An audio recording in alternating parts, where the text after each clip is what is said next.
Friends, ఎలా ఉన్నారు? నేనైతే చాలా బాగున్నానండి. మీరందరూ కూడా బాగుండాలని మనస్ఫూర్తిగా కోరుకుంటున్నాను. ఇవాళ వీడియో ఏంటంటే, మా గోదావరి వరద వచ్చినప్పుడల్లా మీకు చూపిస్తానన్నాను కదండి. ఇలా దారి పొడుగున మొక్కజొన్న పొత్తులైతే అమ్ముతారు. వేడివేడిగా మొక్కజొన్న పొత్తు కొనుక్కొని చాలామంది ప్రయాణికులు అయితే ఇక్కడ ఆగుతూ ఉంటారు. చూసారా, ప్రతి ఒక్కరు కూడా కొబ్బరి బొండాలు, మొక్కజొన్న పొత్తులు, కాల్చినవి ఉడకబెట్టినవి రెండూ దొరుకుతాయండి. ఇలా వెళ్తూ ఉంటే మా గోదావరి అందాలు మీకు అందరికీ చూపిస్తాను. చాలా నిండు గోదావరి చాలా బాగుంటుందండి. కానీ ఆ గోదావరి వచ్చినప్పుడు చాలామంది ఇబ్బంది పడుతూ ఉంటారు. అక్కడ చూసారా, ఒక కోట గుమ్మాల రెండు ఉన్నాయి కదండి, అవి స్తంభాలండి. అవి ఎంట్రన్స్ స్టార్టింగ్లో ఇలా ఉంటాయి. ఇది పాత బ్రిడ్జి మీద ఉన్నాము, కొత్త బ్రిడ్జి ఏమో అవతల వైపు ఉంది. మనం గోదావరి చూడాలంటే పాత బ్రిడ్జి మించే వెళ్ళాలి. ఇలా బ్రిడ్జి పక్క నుంచి ఒక దారి అయితే ఉందండి. ఇక్కడికే పశురాల రేవు. ఈ రేవులో మేము స్నానాలు అయ్యి ఇక్కడే చేస్తామండి. ఇక్కడ శివాలయం కూడా ఉంది. పెద్ద శివుడి బొమ్మ ఉంది కదండి. మనం అక్కడికైతే వచ్చామండి. మీకు మా గోదావరిని చుట్టూ తిప్పి తిప్పి చూపిస్తాను. చాలా బాగుంటుంది, చూసేయండి. చూసారా, ఎంత చక్కటి గుళ్ళు ఎంత మునిగిపోయినాయో. ఇక్కడ చాలా రకాల దేవుళ్ళు అయితే ఉన్నారండి. అందరూ కూడా అన్నీ మునిగిపోయాయి, నీటిలోనే ఉంటాయి. ఈ వారం రోజుల పాటు ఇక్కడ నీరైతే ఇలానే ఉంటుంది. గోదావరి తగ్గుముఖం పట్టిందటండి, ఒక అడుగు తగ్గిందట. మీకు అక్కడ నీడలు కనిపిస్తున్నాయి కదా. ఇంకా నిన్నైతే ఇంకా ఎక్కువ ఉందటండి. ఇలా మాకు సంవత్సరానికో 2 సంవత్సరాలకో గోదావరి అయితే ఇలా వస్తుంది. అలానే నదిలోకి దిగి మనం కొన్ని పసుపు కుంకుమ వేసి గంగని దర్శించుకుందాం. రండి. మరి చూశారు కదా, ఎంత ఆనందం. ఎందుకంటే మనకి గంగ మన దగ్గరికి వచ్చిందన్న సంతోషం. కానీ ఈ సంతోషంలోనే ఎన్నో ఆపదలు ఉన్నాయండి. పాపం కదా, ఎంతోమంది ఈ నీరు వల్ల ఇబ్బంది పడుతూ ఉన్నారు. మనమైతే అమ్మవారిని శాంతించమని పసుపు కుంకుమ వేసి మనం ప్రార్థించుకుందాము. అందరికీ చల్లగా చూడు తల్లి, చక్కగా నువ్వు ఎవరికి ఇబ్బంది లేకుండా వెళ్ళిపో అని సాగనంపుదామండి. ఇలా మనకి తెలిసింది కొంచెం ఇలా చేస్తాం వల్ల హ్యాపీ అనిపిస్తుంది, తగ్గుతుంది, ఎవరికి ఇబ్బంది కలగదు అనిపిస్తుంది. మన ప్రయత్నం మనం చేస్తామండి. చల్లగా అందరినీ కాసి కాపాడు గంగమ్మ తల్లి అని నేనైతే దండం పెట్టుకున్నానండి. మన ఫ్యామిలీని అందరినీ చల్లగా చూడమని కోరుకున్నాను. అలానే మీరు కూడా కాస్త తానం చెయ్యండి మరి. బాగుంది కదా.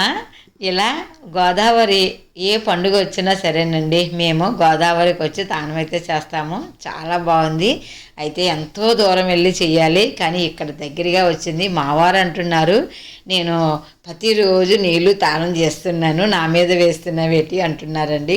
కాదు, మా వాళ్ళందరికీ నేను నీళ్ళైతే వేస్తున్నాను, వారు తానం చేసినట్టు అని చెప్తుంటుంటే చాలా హ్యాపీ ఫీల్ అయిపోయారండి. అవునా అంటున్నారు. చూసారా, ఈ గోదావరి ఎంత ఉగ్ర రూపం దాల్చిందో, చాలా భయంకరంగా ఉందండి. ఇక్కడ చెట్లు ఉన్నాయి, మీకు కనిపించట్లేదు. ఎంత ఎత్తైన శివుడి విగ్రహం కూడా మునిగిపోయింది. చాలామంది చూడటానికైతే వస్తారండి. ఇక్కడ మా వారు చూడండి ఏదో ఆలోచిస్తూ ఉన్నారు, ఏం చేయనా అని. నేనైతే మాత్రం అండి పైకి ఎక్కడం కిందకి దిగటం. నాకైతేనండి ఎంత హ్యాపీ అండి. ఇక్కడ నేను స్పీకర్ తేలేదు, ఎందుకంటే చాలా గాలితో మాట్లాడనివ్వదు అని. తర్వాత మా వారు ఫోన్తో తీసానండి వీడియో. మరి ఎలా వస్తుందో వాయిస్ ఇస్తున్నాను. చాలా బాగుందండి, నాకైతే నచ్చింది. కానీ ఇక్కడ ఈ అన్నీ కూడానండి కనీసం మనకు ఒక వారం రోజులైతే పడుతుంది. చూడటానికి చాలామంది వస్తారండి. ఈ జొన్నాడ అటు రాజమండ్రి కంటే కూడా ఇక్కడ చాలా అందంగా ఉంటుంది. ఎంత చక్కటి పొలాలు, ఆ నీటి ములిగి నిండుగా ఆంతుందండి. అవన్నీ కూడా చాలా లోతుంటాయి. చూడటానికి అంత అలా ఉంది కానండి, అవన్నీ కూడా చాలా లోతుగా ఉంటుంది. కిందకి దిగితే చాలా ప్రమాదం. ఈ సమయంలోనండి మనకి చాలామంది కర్రలు అయితే తీసుకుంటారు, కట్టెలు పొయ్యి పెట్టుకుని వంటలు అయితే చేసుకుంటారు. అయ్యేనండి కర్రలు వారకు వచ్చున్నాయి కదా, ఎవరికి ఈత వచ్చిన వాళ్ళు తీస్తూ ఉంటారు. అదేం చెట్టు ఇదేం చెట్టు అంటే మా వారు చెప్తూ ఉన్నారు ఇసుక్కుంటూను. ఇక్కడ జువ్వు చెట్టు ఉందండి, చాలా బాగుంది. ఇక్కడ అందరూ కూర్చోటానికి ఎలా కట్టించారో చూసారా, ఎవరి జ్ఞాపకార్థమో ఇది కట్టించారు. ఇక్కడ మనకి రావుల వారి విగ్రహాలు ఉన్నాయి కదండి, పోతే మనీ కొత్తవి పెడుతూ ఉంటారు కదండి, ఇలాంటివి తెచ్చి నది వారిని అయితే పెడుతూ ఉంటారు. ఎంత సీతమ్మ తల్లి ఎంత బాగుందో కదా, బంగారు తల్లి సీతమ్మ తల్లి ఉన్న చోట్ల కాసేపు కూర్చోవాలని అనిపించింది నాకు. రామ కుటుంబం ఉన్న చోట చక్కగా కాసేపు ఇలా కూర్చుంటే ఈ గాలి చాలా మంచిదండి. ఇది జువ్వు చెట్టు అండి. మా వారితో అడిగితే ఇది మర్రి చెట్టా అని అన్నాను నేను. కాదు జువ్వు చెట్టు అన్నారు. మర్రి చెట్టు అయితే ఊళ్ళో అయితే వస్తాయట. అవును కదా, మర్రి మన చిన్న మొక్కప్పుడే ఊళ్ళో అయితే వస్తాయి. కాదు అంటే ఇది జువ్వు చెట్టు అన్నారు. నిజం అనిపించింది నాకు. ఈ జువ్వు చెట్టు గురించేనండి వెతుకుతున్నాను నేను. అయితే వెతకమనాలండి, నాకు దొరికింది కదా.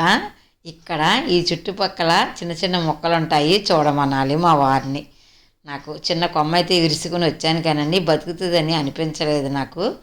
మరి నేను తెచ్చాను ఇంటికి, అంతే. చూడాలండి బతుకుతుందేమో. అయితే ఈ జువ్వు చెట్టు చూస్తాక చాలా బాగుంది. చూసారా, వీళ్ళందరూ ఇక్కడే ఉంటారు. ఇదిగోనండి అందమైన ప్రదేశం, నేనైతే ఎప్పుడు చూడలేదు. ఎందుకో మీకు చెప్తాను వీడియోలోని. ఎందుకు అంటే ఇక్కడ శ్మశాన వాటిక ఉందండి, అందుకు మా వారు ఎప్పుడూ తీసుకురారు, కానీ నాకు ఎప్పటి నుంచో చూడాలని అనిపిస్తుంది. ఇక ఇవాళ మీ వీడియో పుణ్యమా అంటూ నేను శివయ్య దర్శనం అయితే చేసుకున్నాను. అంటే ఇక్కడికి ఆడవారు ఎవరో రారండి, రానివ్వరో. అయితే కాదు నేను చూడాలి, వీడియో చూపించాలి అందరికీ అన్న ఉద్దేశంతో నేనే తీసుకొచ్చానండి. అందమైన శివయ్యను దగ్గరగా చూస్తే చాలా హ్యాపీ అనిపిస్తుంది. ఇదిగోనండి ఇక్కడికి రావడానికి కారణం ఇదే. వారైతేనండి చిన్నపిల్లల ఏటి పైకి ఎక్కుతున్నావు కిందకి దిగుతున్నావు అంటున్నారండి. నాకైతే ఆనందం, సంతోషం. మీకు మీ అందరికీ ఇది చూపిస్తున్నాను అన్న సంతోషం అండి. గోదావరి ఇలా నిండుగా ఉంటే కూడా చూడటానికి చాలా బాగుంటుంది. చూసారా, శ్మశాన వాటిక ఇలా గోదావరిలో కట్టారండి. అక్కడ స్తంభాలు వేసి స్తంభాల మీద కట్టి ఇక్కడ వంతెనైతే వేశారు. చూడటానికి భలే ఉంది కదా. ఇది ఇంత అవసరం లేదు, అయినా సరే అలా గౌతమి గోదావరి నదిలో అలా చేసి ఆ బూడిద ఆ గోదావరిలో కలపటానికి అనుకూలంగా ఉండటానికి ఇలా కట్టారండి. చూసారా ఎంత బాగుందో. ఇది మాకు జయశ్రీ గారి భర్త దత్తుడి గారని ఆయన ప్రోత్సాహం మీద ఇది కట్టడం జరిగిందండి. చాలా బాగుంది. నాకు ఇంకా పూర్తిగా డీటెయిల్ అయితే తెలీదు, అంతవరకే తెలుసు. చాలా చాలా బాగుందండి. ఎప్పటికైనా రావాల్సిన వాళ్ళం ఇక్కడికే కదా. చూడకూడదు అంటే వచ్చాను, అది కూడా మీకోసం వచ్చాను. ఎందుకంటే ఎంత అందంగా ఉంటుందని నేను ఎప్పుడూ అనుకోలేదండి. ఎందుకంటే ఇది 20 సంవత్సరాల క్రితం కట్టిన కొత్త బ్రిడ్జి. ఇది ఒక 60 పైనే పాత బ్రిడ్జి. కానీ ఈ 2 బ్రిడ్జీలు మయన్న నేను చూడటం ఇదే ఫస్ట్ టైం. రాజమహేంద్రవరంలో చూశాను తప్ప నేను ఇక్కడికి రావటం కూడా ఇదే ఫస్ట్ టైం అండి. మనకి అందంగా అనిపించింది అంటే మీ అందరికీ చూపిస్తేనే కానీ నాకైతే మనసు అయితే ఒప్పదో. చాలామందికి తెలియదు కదండి. ఇది అవతల రావులపాలెం, యువతల మా జొన్నాడ. మా ఊరు పేరు చాలామందికి తెలుసండి, వెతుక్కుంటూ వస్తున్నారు. అగో చూసారా సూర్యుడు కనిపిస్తున్నాడా, దానికి నిదానంగా ఆ కిందే ఉంది వాడపల్లి వెంకన్న గుడి. చూశారు కదా, రావులపాలెనికి ఒక 5 కిలోమీటర్లు ఉంటుంది. మీకు ఇక్కడ తిట్ల నల్లగా కనిపిస్తుంది, అవన్నీ కూడా వంటకే ఉపయోగపడే కర్రలేనండి. తీసుకుని చక్కగా వాడుకుంటారు మనోళ్ళు. ఈ తిట్లాగా ఉంది కదండి, ఒక ఎదురుగర్రకి డొంకిని కట్టి ఆ కర్రలనే లాగుతూ ఉంటారు. మనకి ఒడ్డుకి వస్తాయి, తీసి ఇంటికి టాటర్ల మీద పట్టుకెళ్తారో లేదంటే సైకిళ్ళకి కూడా కట్టుకుని మోపులు పట్టుకుని వెళ్తారండి, ఎవరికి తోసినంత వారు. చూసారా, ఇది మా జొన్నాడ. మీకు ఇలా తిరిగి అలా వస్తే రావులపాలెం. చూసారా, రావులపాలెనికి అటేమోనండి మందపిల్లి ఉంది, ఇటేమో వాడపిల్లి ఉంది. మాకు ఇంత దగ్గరగా ఇన్ని పుణ్యక్షేత్రాలు మాకు అందుబాటులో ఉన్నాయండి. ఎంతో అదృష్టం ఉండాలి కదా. నేనైతే చాలా హ్యాపీ అనిపిస్తుంది. కానీ ఎందరో ఈ గోదావరి ఇబ్బందులు పడుతూ ఉంటారు. చల్లగా వెళ్ళిపోవాలని గంగమ్మ తల్లిని వేడుకున్నానండి. ఇదే ఇవాళ వీడియో మీరందరూ చూస్తారని ఈ వీడియో చేశానండి. ఇక మనకే గోదావరి తగ్గాక పులసలు అయితే పడతాయి. పడ్డాక మీకు ఒక వీడియో చేస్తాను. ఇదేనండి ఇవాళ వీడియో. మీకు నచ్చిందా? అయితే మీ అభిప్రాయం తెలియజేయండి. లైక్, షేర్, సబ్స్క్రైబ్ చేసుకోండి. ఉంటానండి. Bye bye.